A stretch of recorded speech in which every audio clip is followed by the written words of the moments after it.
Welcome to my YouTube channel, Learn Continental English. I am Anamika Pandey, your English educator.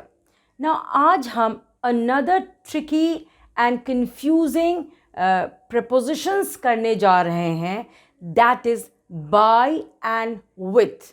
Now, last time हम लोग tricky prepositions किए थे at and in, जिस video को आप लोग ने बहुत ज़्यादा लाइक किया था. Okay. सो आज जो हम ट्रिकी या कंफ्यूजिंग प्रपोजिशंस करने वाले हैं they are by and with. Now this is very important. Okay, so you all should be very attentive क्योंकि मैं आपको बाय और विथ का बहुत एग्जाम्पल्स देने वाली हूँ जिससे आपको ये बिल्कुल क्रिस्टल क्लियर हो जाएगा. Okay, so the first one is by. सबसे पहले आप समझ लीजिए कि बाय का हिंदी होता है के द्वारा. However, with का मतलब होता है से. ओके, से, हिंदी वाला से.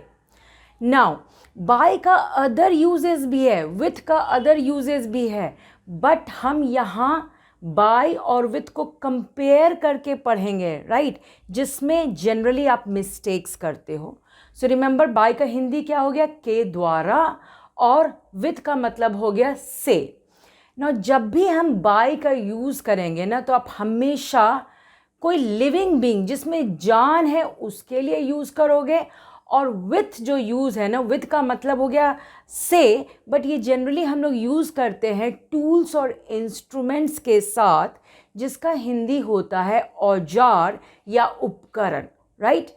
तो इसको आप अच्छे से एग्जाम्पल्स के थ्रू मैं आपको समझाती हूँ जिससे आपको बिल्कुल समझ में आ जाएगा. ओके, जैसे कि टाइगर होता है ना, जानवर, right, it's an animal.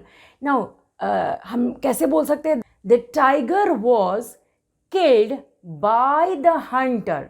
Okay, remember यहाँ मैं क्या बोल रही हूँ? The tiger was killed by the Hunter, यानी जो टाइगर है वो हंटर के द्वारा मारा गया, राइट. बट जब अब किस चीज़ से मारा गया? तो भाई टाइगर हंटर के द्वारा मारा तो गया, बट एक गन से मारा गया. गन क्या है? It is you can say it is a tool और एन इंस्ट्रूमेंट. औजार है या उपकरण है जिससे टाइगर को मारा गया. तो इसके लिए रिमेंबर हम विथ लगाएंगे. So the tiger was killed with a gun. Let me repeat because this is the first example. The tiger was killed by the hunter with a gun. By का मतलब क्या हो गया? के द्वारा, और विथ मतलब क्या हो गया? से. बाय हम यूज़ करते हैं लिविंग बीइंग्स के लिए, विथ हम यूज़ करते हैं नॉन लिविंग थिंग्स के लिए, जनरली टूल और इंस्ट्रूमेंट के लिए, जिसको आप बोल सकते हो औजार नहीं तो उपकरण. सो द टाइगर हंटर के द्वारा मारा गया गन से. Now let us understand the second example of by and with, right. The letter was written by Hari. Okay, यानी जो चिट्ठी है वो किसके द्वारा लिखा गया? हरी. हरी एक लिविंग बीइंग है, उसमें जान है, वो एक आदमी है. किस चीज़ से लेटर लिखा गया? जनरली आप चिट्ठी सब किस चीज़ से लिखते हो? पेन से लिखते हो. तो हम इसको कैसे बोलेंगे? The letter was written with a blue pen. So इसको फिर से मैं रिपीट करती हूँ. The letter was written by Hari with a blue pen, right. Third example है the snake was killed by the boy. तो स्नेक किसके द्वारा मारा गया? लड़के के द्वारा. किस चीज से मारा गया? So the snake was killed by the boy with a stick. So फिर से मैं आपको रिकैप करा देती हूँ. बाय मीन्स के द्वारा, जो हम लोग लिविंग बीइंग्स के लिए यूज़ करते हैं. विथ का हिंदी होता है से, जो जनरली नहीं, नॉन लिविंग थिंग्स के लिए हमेशा यूज़ करते हैं, जिसको आप क्या बोल सकते हो? औजार, यंत्र या उपकरण, जिससे वो काम किया गया. नेक्स्ट है the vegetables were chopped bye my mother. Okay, तो जो घर में किचन में जो सब्जियां काटी जाती हैं, चॉप किया जाता है, वो ऑब्वियसली आपकी मम्मी करती हैं, राइट. और किस चीज़ से करती हैं? भाई चाकू से करती हैं, नाइफ से करती हैं. So the vegetables were chopped bye my mother with a knife. Okay, late us understand one more example. जो पेड़ होते हैं ना, उसको कौन काटता है? वुड कटर काटता है, राइट। और वुड कटर क्या है? लिविंग बीइंग है।